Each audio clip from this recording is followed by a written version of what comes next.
150 साल से भी ज़्यादा वक्त बीत गया। हमारे और आपके एक पुरखे हुए थे। वो पुरखे जो हिंदुस्तान से नहीं थे, वो थे हिंदुस्तान से कोसों दूर से। या फिर मैं अगर बॉलीवुड फिल्मों की आवाज़ में कहूँ तो 7 समुंदर पार से थी। उनका नाम था अब्राहम लिंकन। उनका एक बहुत फेमस स्टेटमेंट था, democracy is for the people, by the people, to the people. और उसी स्टेटमेंट की कहीं ना कहीं ये देन है कि आज अमेरिका दुनिया का सबसे पुराना लोकतंत्र है। वहीं हम और आप जो कि भारतीय हैं, खुद को इस गौरव से नवाजते हैं कि हम दुनिया की सबसे बड़ी लोकतांत्रिक व्यवस्था हैं। और तो और भारत एक ऐसा देश है जिसने लोकतंत्र को जिस रूप में अपने अंदर सहेज कर रखा, वैसा तो पूरी दुनिया में कहीं नहीं हुआ।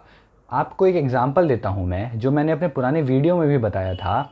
कम्युनिज्म जैसी आइडियोलॉजी, वो आइडियोलॉजी जो दुनिया भर में हर जगह हिंसा से आई, वो भी भारत जैसे देश में पहली बार अहिंसा के ज़रिए लोकतांत्रिक रूप से चुनकर आई थी, जब साल 1957 में केरला में ESM नंबूदरीपाद को चुन लिया गया था मुख्यमंत्री के तौर पर, जो कि एक कम्युनिस्ट चीफ मिनिस्टर थे, जो कि एक कम्युनिस्ट पार्टी के चीफ मिनिस्टर थे।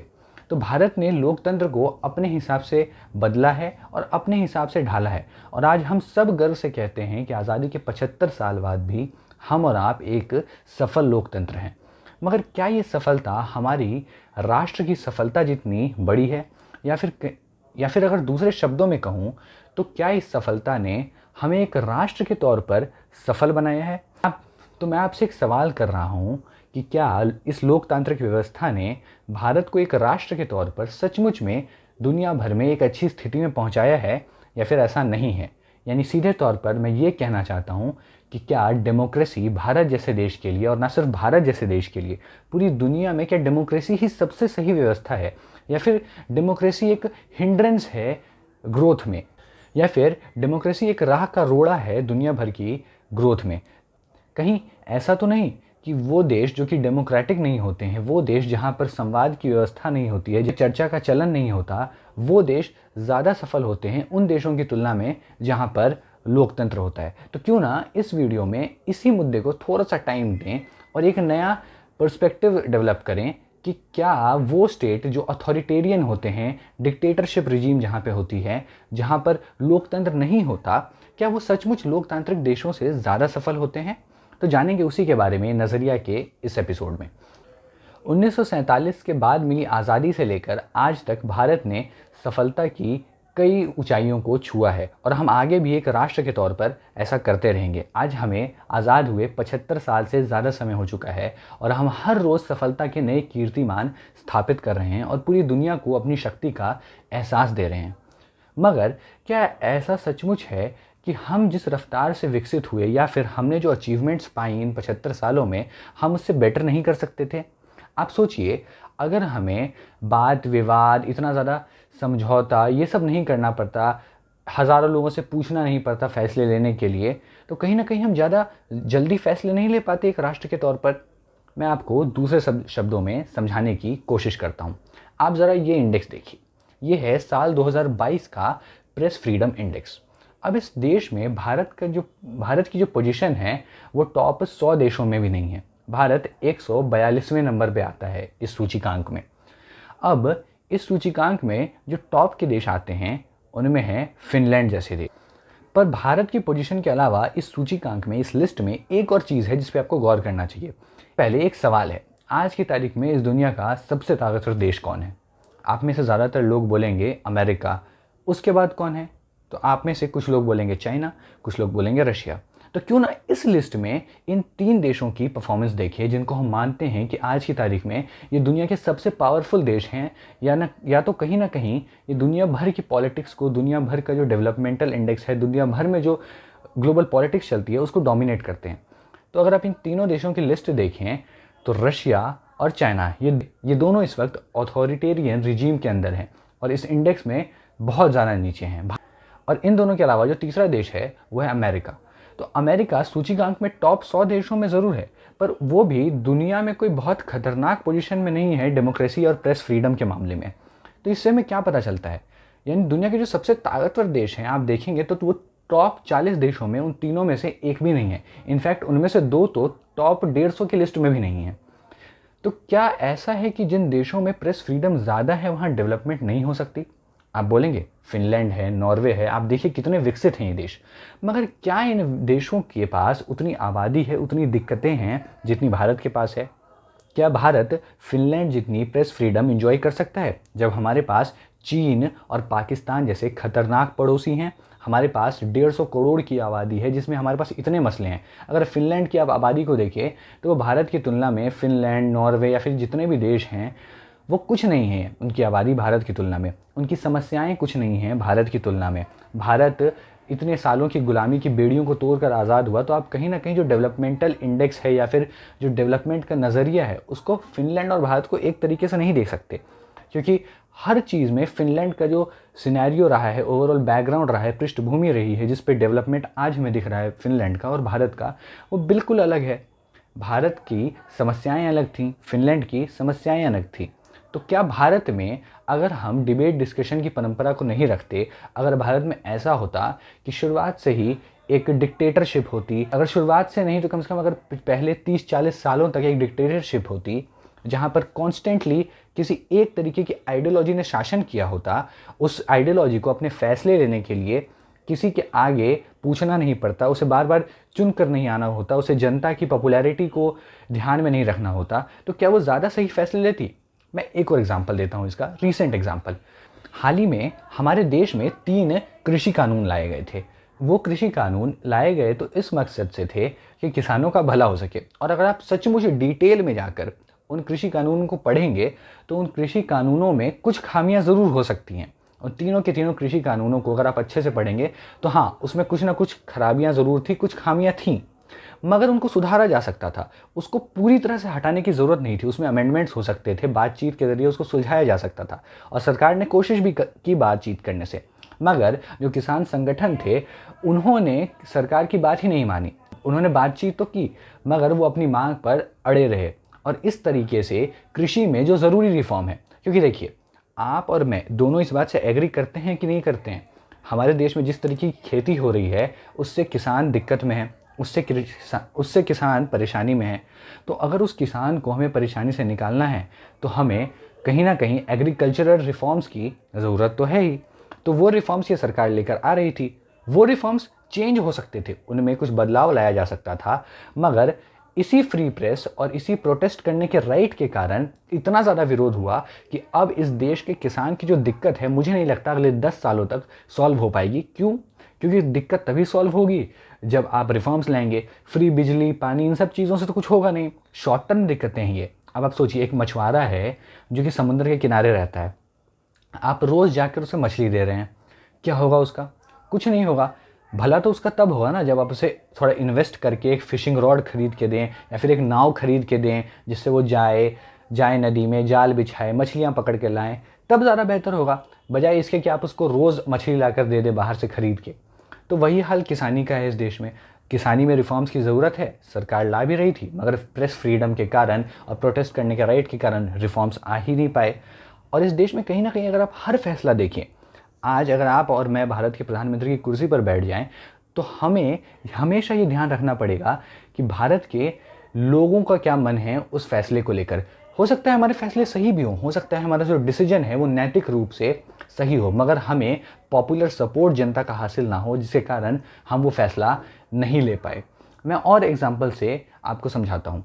भारत जैसा देश, अगर आप भारत में जितनी सारी परेशानियां हैं, हमारे यहाँ गलियों मोहल्ले की सड़क टूटी हुई है, हमारे यहाँ महंगाई है, हमारे यहाँ पेट्रोल डीजल के दाम हैं, हमारे यहाँ बहुत खतरनाक करप्शन है, इसकी प्रॉब्लम क्या है? आप बोलिएगा हमारे यहाँ पे जो अधिकारी हैं, जो नेता है वो केपेबल नहीं है, वो भ्रष्टाचार से ग्रसित है, वो भ्रष्ट हैं नेता। तो उन नेताओं को चुनता कौन है? उन नेताओं को चुनते हैं हम और आप जैसे लोग, यानी हमारे देश की जो बहुसंख्यक आबादी है उसके द्वारा चुने गए ही लोग इस देश की संसद में, इस देश की अलग अलग विधानसभाओं में, इस देश की राज्यसभा में बैठते हैं।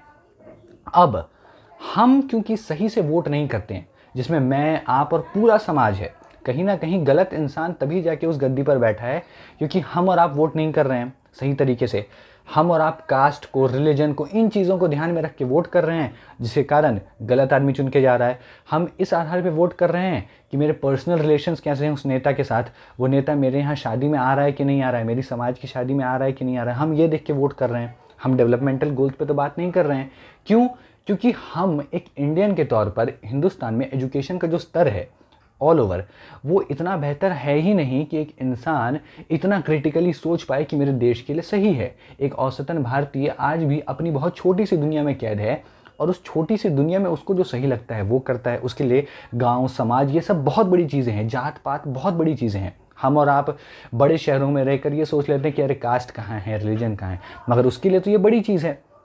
तो वो जब एजुकेटेड नहीं है, तो वो जब अपना वोट डालेगा तो वो एक अनएजुकेटेड ब्रेन, एक अनएजुकेटेड माइंड के हिसाब से डिसीजंस लेगा, और एक अनएजुकेटेड माइंड कभी भी क्रिटिकली नहीं सोचेगा। और हम सब जानते हैं वो डिसीजन जो इम्पल्सिव होता है और क्रिटिकली नहीं सोचा गया होता है, वो डिसीजन कहीं ना कहीं गलत होता है।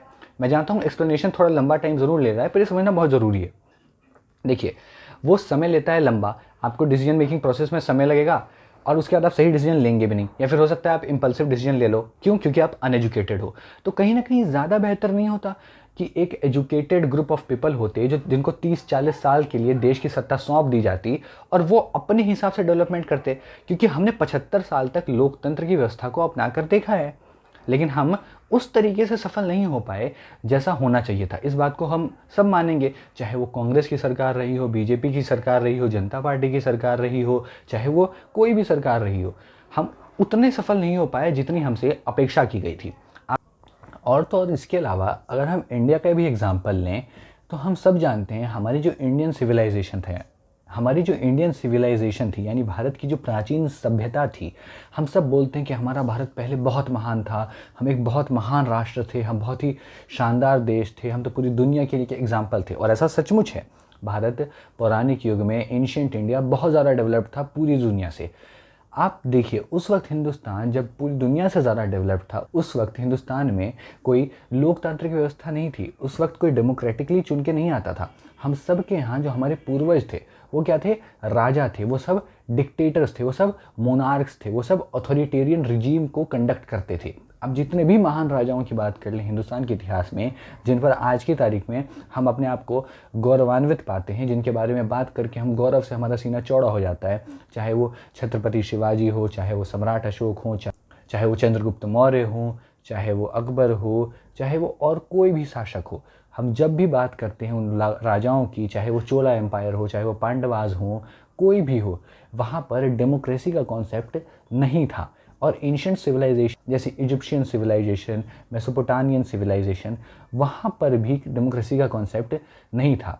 अब आप में से कुछ लोग आर्ग्यू कर सकते हैं कि रोम जो था, वहाँ पर रोम एक बहुत ही खतरनाक और पावरफुल सिविलाइजेशन थी। उस दौर में आप देखें तो रोम जब पावरफुल थी तो उसके आसपास कोई भी नहीं था। जो रिपब्लिक ऑफ रोम था उसके आसपास भी कोई नहीं था।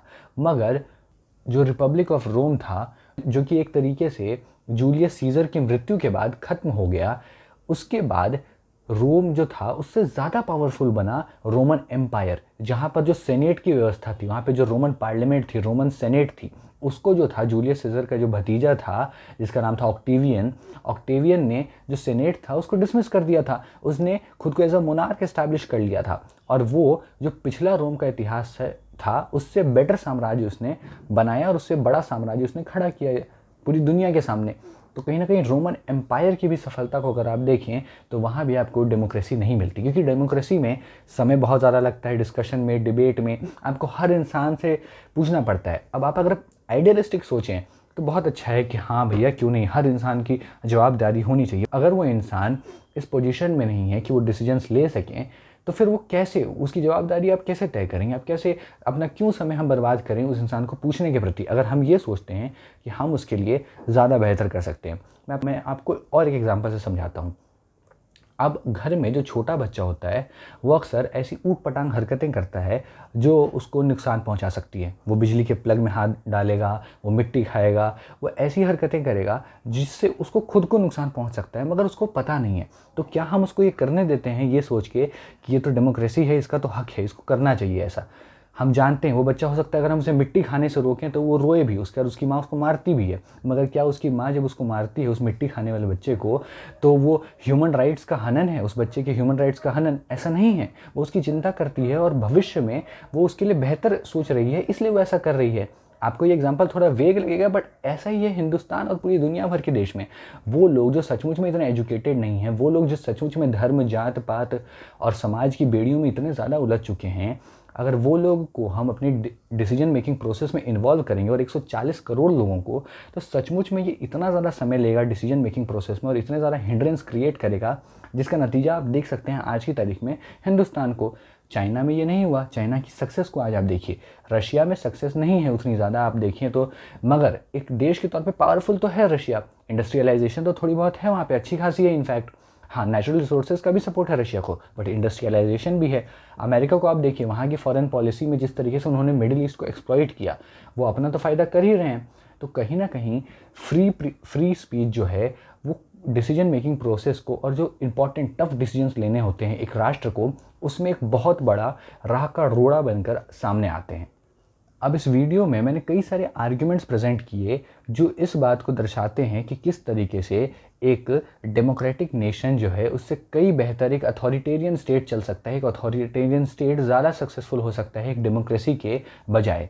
मगर मैं जब इस वीडियो को कंक्लूड करूँगा तो मैं आपको अपना ओपिनियन देना चाहूँगा, और इन सभी आर्ग्यूमेंट्स के बावजूद जो मैंने आपको दिए, मैं ये मानता हूँ कि डेमोक्रेसी भारत के लोगों के लिए, और ना सिर्फ भारत के लोगों के लिए, दुनिया भर के लिए अगर कोई बेस्ट तरीका है शासन व्यवस्था को चलाने का, तो वो डेमोक्रेसी ही है। क्योंकि आप डेमोक्रेसी से लॉन्ग टर्म विज़न को ध्यान में रखते हुए काम कर सकते हैं। आप सोच सकते हैं कि अथॉरिटेरियन रिजीम में आप 50 साल आगे ही सोचेंगे, मगर जब एक डेमोक्रेटिक देश फैसला लेता है वो 150 साल आगे का फैसला लेता है। अगर आप देखें तो एक अथॉरिटेरियन, जितने भी अथॉरिटेरियन स्टेट होते हैं, वहाँ पर जो समाज का सबसे निचला तबका है उसका बहुत ज़्यादा हनन होता है, और समाज में एक ऐसी डिस्पैरिटी आती है। भारत में भी है वो डेमोक्रेसी के कारण, डेमोक्रेसी के बावजूद, मगर भारत में वो डिस्पैरिटी इसलिए है क्योंकि अभी तक हम डेमोक्रेसी को उस स्तर पर नहीं पहुँचा पाए हैं। आप बोल सकते हैं कि भारत में भी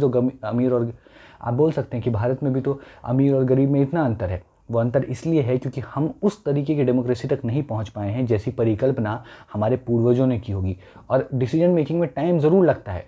इसीलिए डिसेंट्रलाइजेशन ऑफ पावर का जो कॉन्सेप्ट है वो हमारे देश में है, इसीलिए संसद है, इसीलिए 543 काबिल लोगों को चुनने की परंपरा है हमारे देश में, इसलिए हमारे यहाँ विधानसभाएँ हैं, राज्यसभाएँ हैं, जिसके कारण हम कुछ काबिल लोग चुनकर उस समाज से ले आएँ और उसके बाद वो लोग बड़े डिसीजंस लें, वो लोग टफ कॉल्स लें।